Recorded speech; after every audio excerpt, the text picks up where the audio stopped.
మరి ఏం చేశారు నందిగామ నియోజకవర్గం చెప్పి ప్రతిపక్షం చెప్పొద్దు, ఏం చేశారు నందిగామకి అసలు?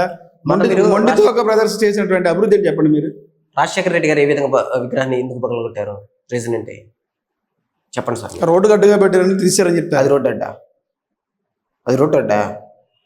రోడ్డు అడ్డా సార్ మీరు చెప్పండి. రోడ్డు అడ్డు కాదు, కేవలంగా అక్రమంగా అక్కడ రాజశేఖర రెడ్డి గారి విగ్రహం అంగరంగ వైభవం కనబడుతుంది, వాళ్ళు చేసిన నవరత్నాల పథకాలు కనబడుతుంది, ఇక్కడ కింద డాక్టర్ గారు ఎమ్మెల్సీ గారు కనబడుతుంది, జగన్ గారు కనబడుతుంది.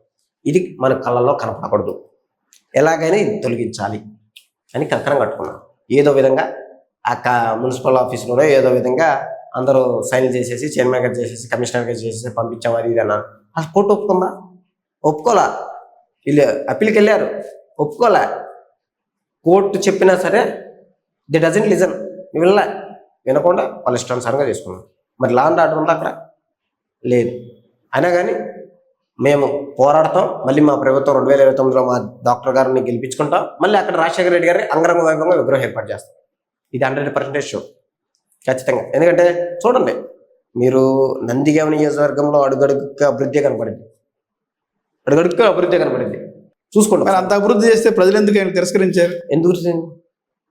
ఎందుకు ఓటమి గురయ్యారు? ఓటమి గురయ్యారా సార్? ఓటమి అంటే అది ఈవీఎం ఏదో గాలి కొట్టుకున్నట్టు ఒకసారి కొట్టుకున్నట్టు పోయింది తప్పితే వాళ్ళు ప్రజలకు ఏమీ అన్యాయం చేయాల, ఎక్కడా చేయాలి. నాకు తెలిసి 4 మండలాల్లో, మా చంద్రలపాడు మండలం కానీ, తర్వాత నందిగామ మండలం కానీ, వీర్లపాడు మండలం కానీ, కంచెల మండలం, 4 మండలాలు ఉన్నాయి సార్ మా నందిగామ నియోజకవర్గం. ఏ మండలానికి హానికరం చేయాల జగన్మోహన్ రావు గారు కానీ, ఎమ్మెల్సీ గారు కానీ అందరు సమన్వయంగా చూసుకుంటూ పోయారు. అన్ని సామాజిక వర్గాలను కలుపుకొని పోయారు సార్. అదే విధంగా పదవులు కూడా అదే విధంగా ఇచ్చారు. కానీ డాక్టర్ గారు కానీ, ఎమ్మెల్సీ గారు కానీ టాలెంట్ని చూసి చాలా పదవులకు ముందరకు తీసుకెళ్లాలని చూస్తారు, కానీ వాళ్ళని కింద పరచాలి ఆ విధంగా చేసే మనస్తత్వం కాదు సార్. ముందరకే తీసుకెళ్తారు. కార్యకర్తను కూడా చూశారు కదా, జగన్మోహన్ రెడ్డి గారు కార్యకర్తను కూడా తీసుకెళ్లి ఎమ్మెల్యేగా ఎంపీలు చేస్తున్నారు కదా, ఆ విధంగా మనస్తత్వం సార్ వాళ్ళు. సార్ ఇంకోటి డాక్టర్ గారు, గతంలో ప్రజలు మీకు 151 సీట్లు ఇచ్చారు వైఎస్ఆర్సీపీ పార్టీకి. సార్ ఒక్క అవకాశం అని చెప్పి అన్నారు, ఒక్క అవకాశం అని చెప్పి ప్రజలు అవకాశం ఇచ్చాడు కాబట్టి జగన్మోహన్ రెడ్డి 151 సీట్లు ఇచ్చిన ప్రజలు, 151 సీట్లు ఇచ్చిన ప్రజలు ఎందుకు మీ పార్టీని 11కి డౌన్ఫాల్ చేశారు? 11 తీసుకొచ్చారండి. ఇందాలే చెప్పారు కదా, ఈవీఎం ట్యాంపరింగ్ అని.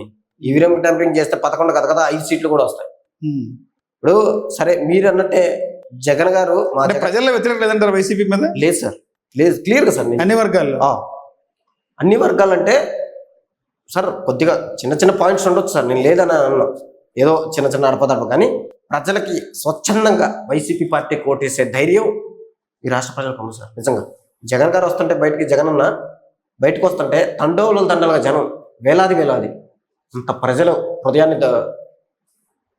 ఉదయాన్ని మనసు తోచుకున్నారు సార్ జగన్మోహన్ రెడ్డి గారు. గతంలో మీరు అధికారంలో ఉన్నప్పుడు బూతులు తిట్టడమే మంత్రులు పనిగా అయిపోయి టీవీలు చూడటానికి కూడా ఫ్యామిలీతో అసభ్యంగా ఇబ్బందికరమైన పరిస్థితి లేదంటే టీడీపీ వాళ్ళు చెప్పలేదంటారా సార్ మీరు అనేది? ఎవరు చెప్పండి, 4 పేర్లు చెప్పలేదా? అయ్యన్ పాత్ర గారు ప్రజెంట్ స్పీకర్ గారు ఏమన్నారు సార్? ఆయన అనుచరుడే కదా, మొన్న కూడా లెక్కల మీద ఉంది, అవి బయటకు తీసుకొచ్చారా? ఏ కాటికి వైసీపీ మీద తోసేయండి, వైసీపీ మా అధినేత మీద బ్యాట్ చేశారు. అంటే వైసీపీ ఓడిపోవడంలో మొదటి ప్రధానమైన కారణం బూతులు తిట్టడం కాదంటారా?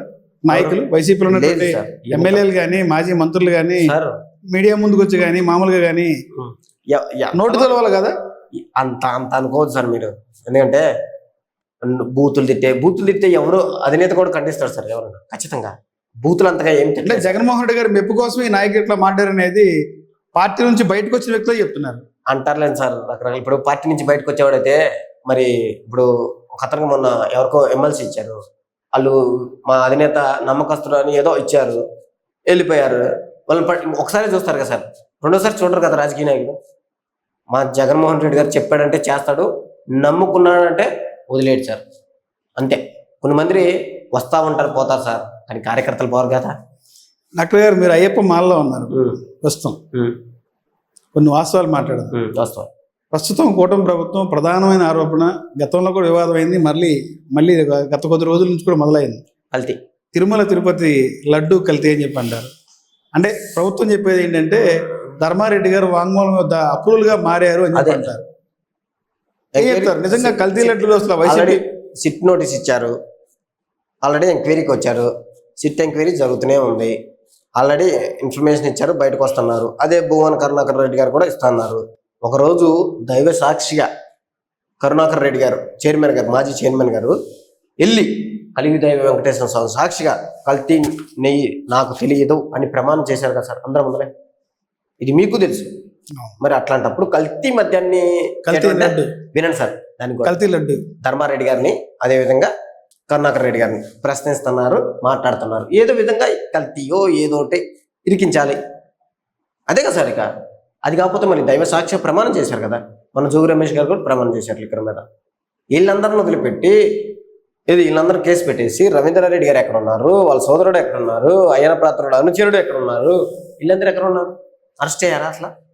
మీకు ఏమైనా తెలుసా సార్? నాకు తెలియక అడుగుతున్నాను. అరెస్ట్ అయ్యారా? ఏ జైల్లో ఉన్నారు?